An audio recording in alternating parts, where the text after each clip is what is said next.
I had been on a few dates with him. His name was Alex, and at first glance, he seemed exactly like the type your parents would approve of.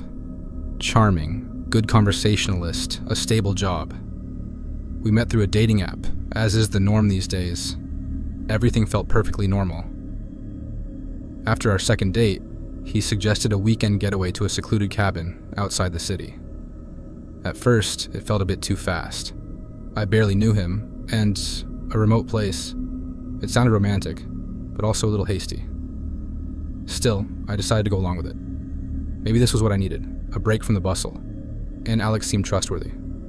The drive to the cabin was beautiful. It was a clear day, and the further we drove from the city, the quieter it became.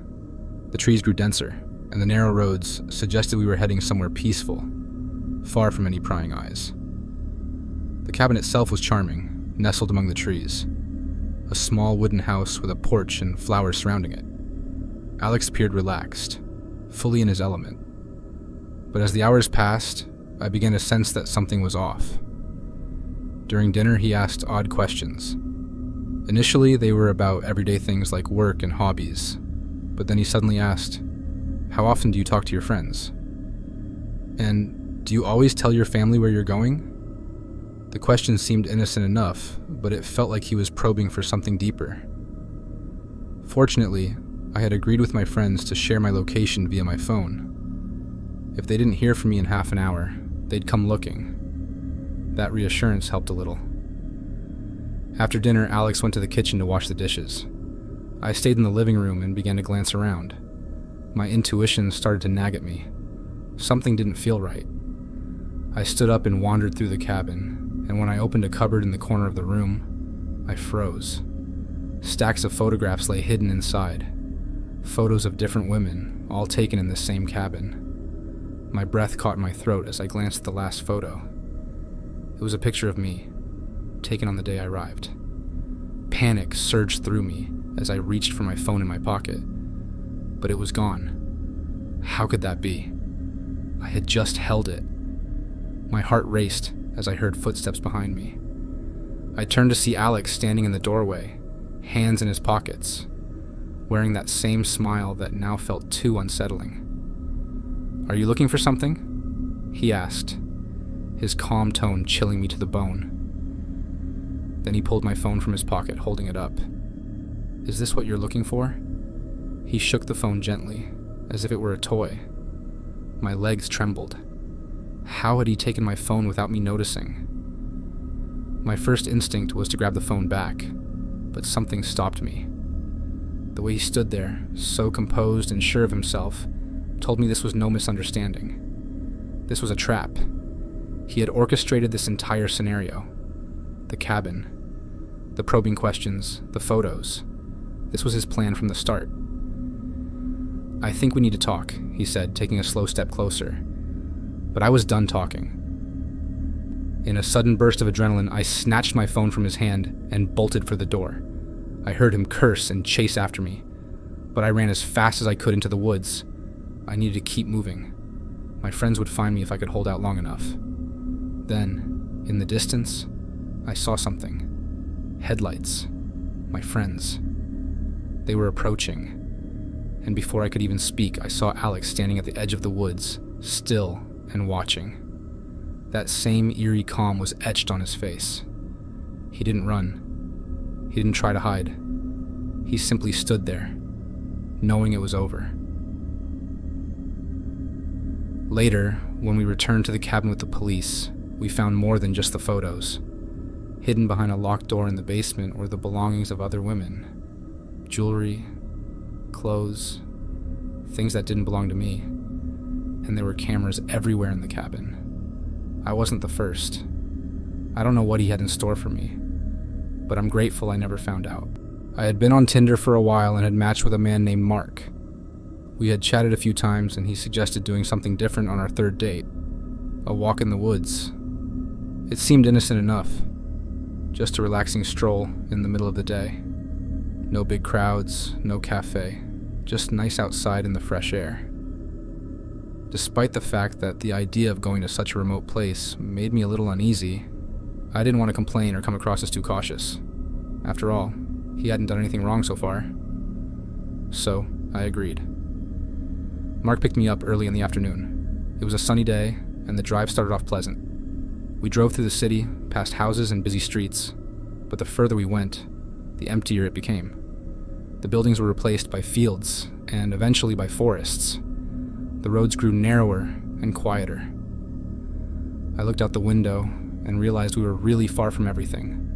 No more houses, no other cars, just us and the trees.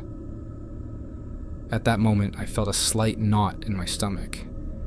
Maybe it was just my imagination, but it started to bother me how remote this place actually was. "How much further is it?" I asked, trying to keep my voice casual. "We're almost there," he said with a smile. "It's really quiet here. You'll love it." I smiled back, but my hands suddenly felt clammy. Not because it was warm, but because something about the situation just didn't feel right. We drove for a few more minutes until we turned onto a narrow, unpaved road that led deeper into the woods. He parked the car by the side of the road. The only sound around us was the wind rustling through the trees. No people, no cars, just the two of us. "What if you lose the keys during our walk?" I said with a forced smile. "Then we'll be stuck here forever." I tried to make it a joke, but there was an undertone of concern in my voice. Mark looked at me and grinned. "Haha, good point. Here, take them," he said, handing me the keys. "You better keep them with you."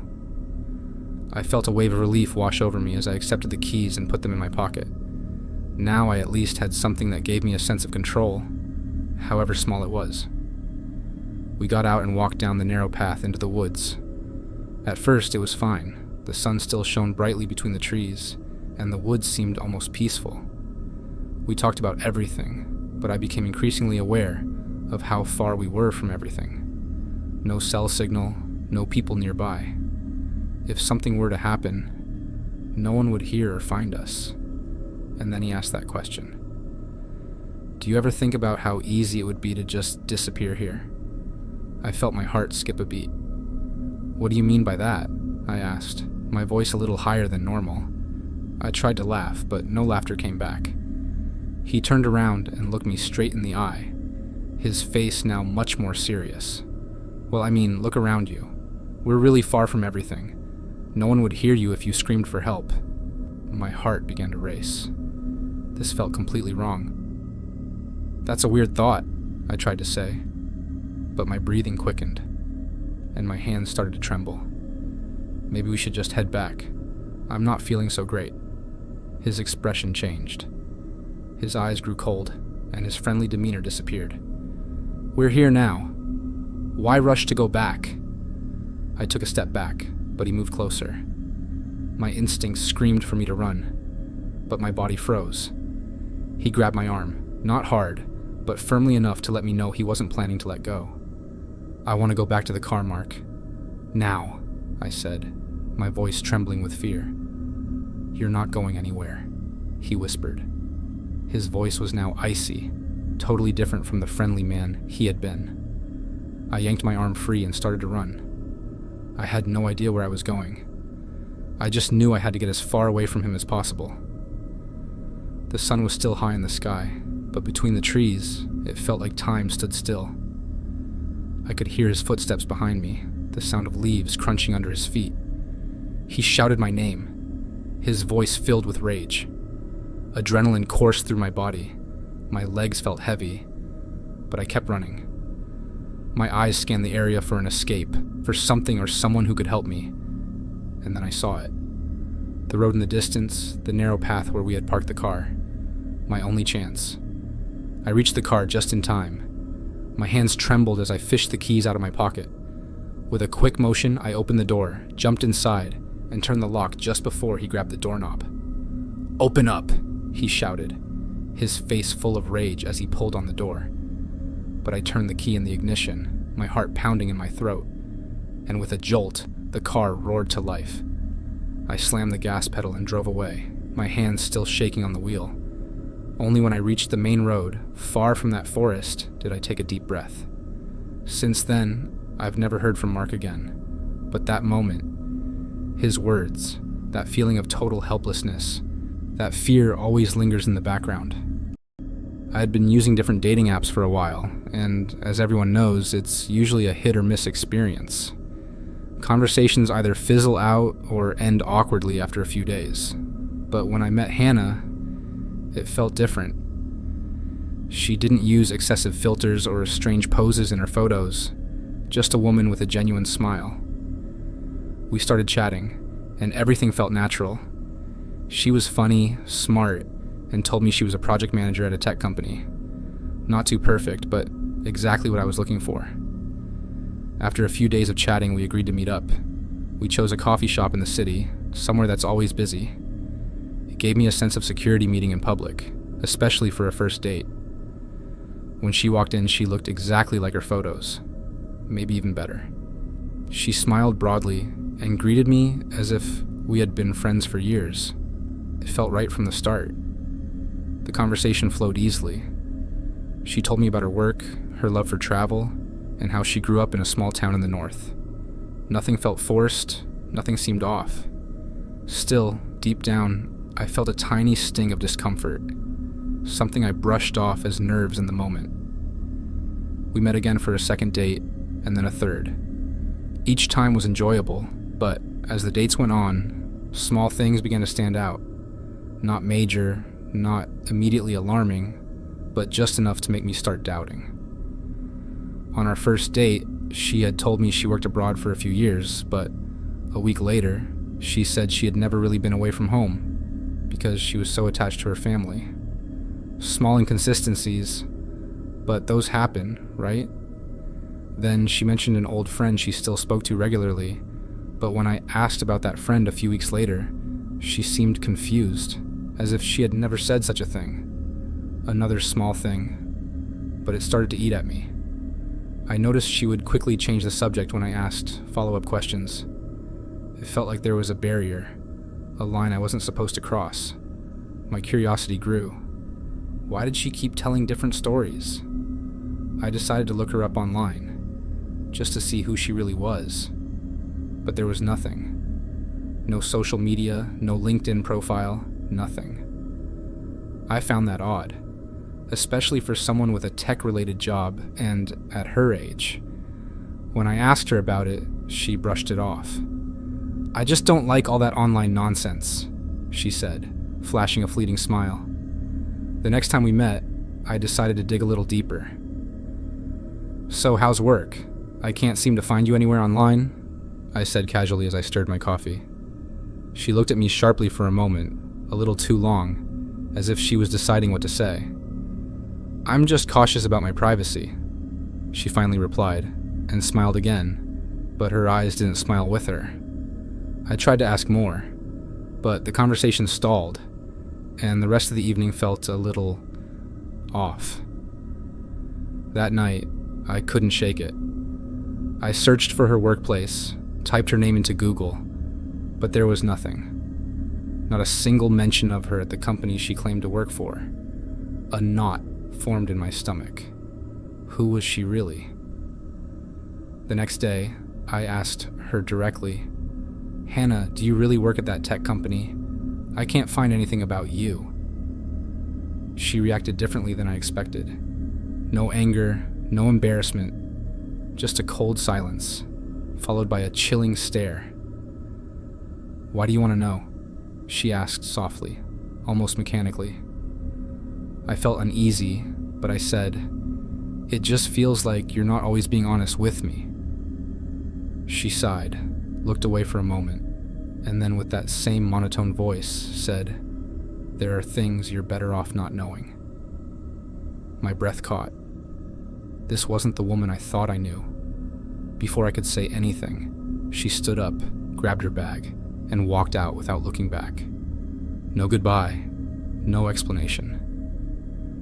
That night, I couldn't sleep. My thoughts were racing. Who was this woman? And why did I feel like I had uncovered something that was better left hidden? Around midnight, I woke up to a soft noise. A tapping at the window. I tried to ignore it, but the sound persisted. Rhythmic and constant. Tap, tap, tap. My heart pounded in my chest. Slowly, I pulled the curtain aside. There she was, her face just inches from the glass. She was smiling, but it wasn't the warm smile from our first date. Her eyes were empty, cold, and they stared right through me as if I were nothing more than an object. Something she no longer needed to charm. I stumbled back, tripping over a chair, screaming. When I looked up again, she was gone. No sign of her anywhere.